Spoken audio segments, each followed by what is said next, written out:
PT Multihana Kreasindo, calon emiten dengan kode MHKI akan listing dengan menerbitkan saham baru sebanyak 20% atau 750 juta lembar saham. Harga penawaran umum antara 160 sampai dengan 200 rupiah dan nilai nominal sahamnya mencapai 50 rupiah.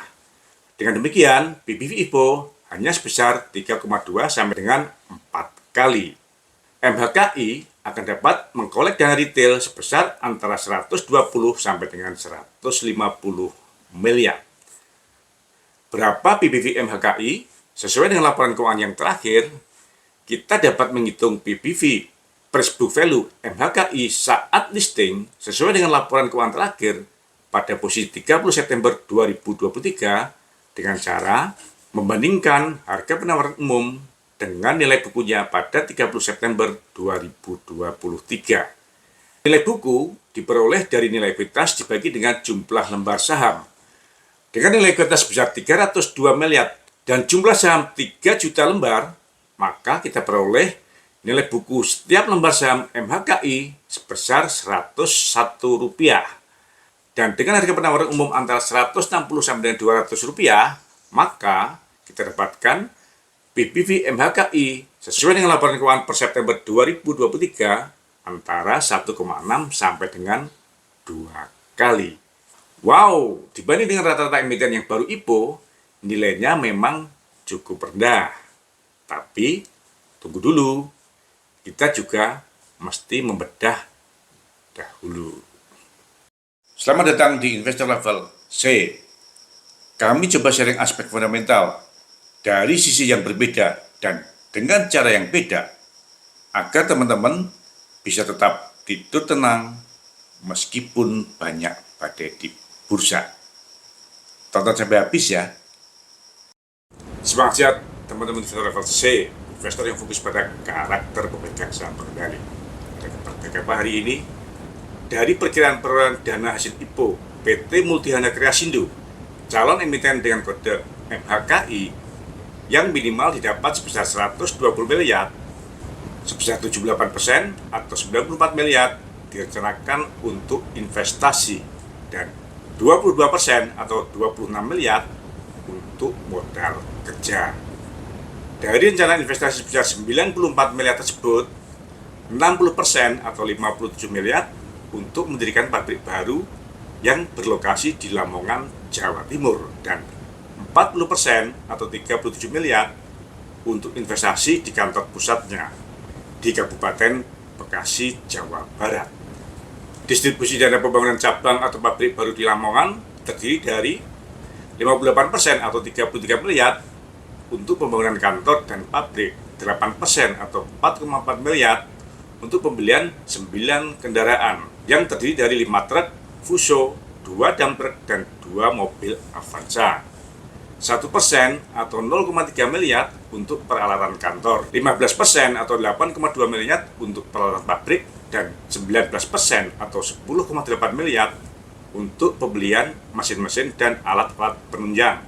Sedangkan distribusi untuk investasi di kantor pusat Bekasi akan digunakan dengan rincian 39% atau 14,4 miliar untuk pembelian 15 armada truk dan 61% atau 22,9 miliar untuk pembelian mesin-mesin. Semua investasi diperoleh dengan cara pembelian dari pihak ketiga. Tidak ada yang terafiliasi dengan perseroan. Jadi, clear dan keren nih. Nah, dengan tujuan penggunaan dana hasil IPO yang cukup jelas dan dengan PBV sesuai laporan keuangan 30 September 2023 hanya sebesar 1,6 sampai dengan 2 kali, apakah IPO MHKI sangat menarik?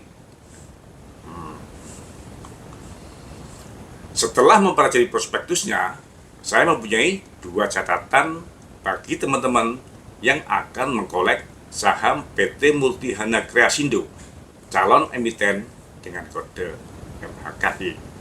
Yang pertama, sesuai dengan prospektusnya, dalam 4 tahun terakhir, menurut saya, perkembangan penjualan dan proporsi biaya produksi MHKI atau PT Multihana Kreasindo cukup menarik. Penjualannya selalu meningkat dan proporsi biaya pokok produksi atau BPP dan biaya umum administrasinya cenderung menurun, sehingga tren dari laba usahanya selalu naik. Dari hanya 6% pada tahun 2020 menjadi 28% pada tahun 2022 dan sampai dengan September 2023. Mantap kan? Meskipun terjadi penurunan pada besar peningkatan penjualannya atau delta penjualannya, yang kemungkinan disebabkan oleh karena MHKI hanya berlokasi di Bekasi, maka dengan membuka cabang di Jawa Timur diharapkan akan memperoleh potensi pasar baru yang lebih besar, sehingga delta peningkatan penjualannya diharapkan dapat meningkat lagi. Dengan demikian, past performance dan prospek usahanya menurut saya cukup menarik.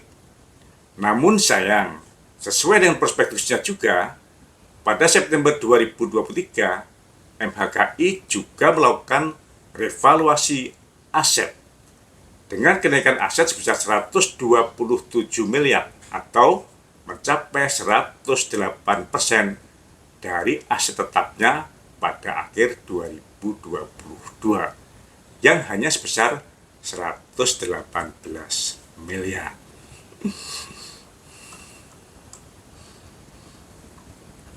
Akibatnya, hal ini akan mendistorsi posisi laba dan ekuitas di akhir September 2023. Apabila disetahunkan, laba seakan-akan naik sebesar 579%, dari hanya 30 miliar pada akhir 2022 menjadi 150 miliar pada akhir September 2023.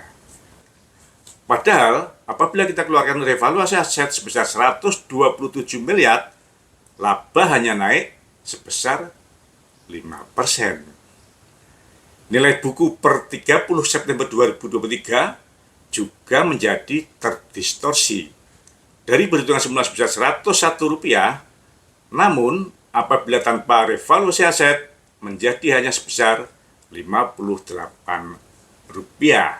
Dengan demikian, BBV pada 30 September 2023 juga meningkat sebesar 75%-an menjadi antara 2,7 sampai dengan 3,4 kali. Nah, sesuai dengan prospektusnya, MHKI memposisikan pesaingnya adalah emiten OASA atau PT Maharaksa Biru Energi dan emiten Innov atau PT Indosikel Technology Group yang saat ini pada tanggal 24 Maret 2024 emiten OASA atau PT Maharaksa Biru Energi mempunyai BBV 1,15 kali, ROE-nya hanya 0,03% dan harga pasarnya Rp119. Emiten Innov atau PT Indosikel Technology Group mempunyai BBV hanya 0,9 kali, ROE-nya minus 7,29% dan harga pasar sahamnya Rp138. Sedangkan MHKI dengan harga penawaran umum Rp160 mempunyai BBV sebesar 2 kali dan return on equity mencapai 60%. Namun, apabila revaluasi aset kita keluarkan dan dijual di harga penawaran umum Rp200, MHKI akan mempunyai BBV 3,5 kali dan return on equity-nya menjadi hanya tinggal 10%. OASA baru masuk pada energi baru dan terbarukan pada tahun 2023 setelah diambil alih pengendalinya oleh Gafur Sulistya Umar. Sedangkan Innov yang listing pada Juni 2019 di harga penawaran umum Rp250 merupakan perusahaan daur ulang botol PET. Jadi, perbandingan tiga perusahaan ini sebagai pesaing menurut saya kurang pas. Namun, kita ikuti saja sesuai dengan prospektusnya. Dibandingkan dengan para pesaingnya, BBV MHKI masih paling tinggi, meskipun return on equity-nya juga paling tinggi. Yang kedua, meskipun sesuai dengan prospektusnya, penggunaan dana hasil IPO telah dirinci dengan cukup jelas dan semua investasi dilakukan dengan cara pembelian dari pihak ketiga, namun dari data perikatan dengan pihak terafiliasi, saya dapatkan terdapat 12 transaksi perikatan jual beli tanah dengan pemegang saham pengendali, yaitu Saudara Alwi, yang dilakukan sebelum listing, yaitu pada bulan Juli 2023. Meskipun nilainya hanya sebesar 5 miliar atau kurang dari 5% dibandingkan dengan data hasil IPO, namun hal ini juga bisa menjadi distorsi seperti pada poin 1 di atas. Jadi, menurut teman-teman bagaimana? Apakah IPO MHKI tetap cukup menarik dan akan ikutan?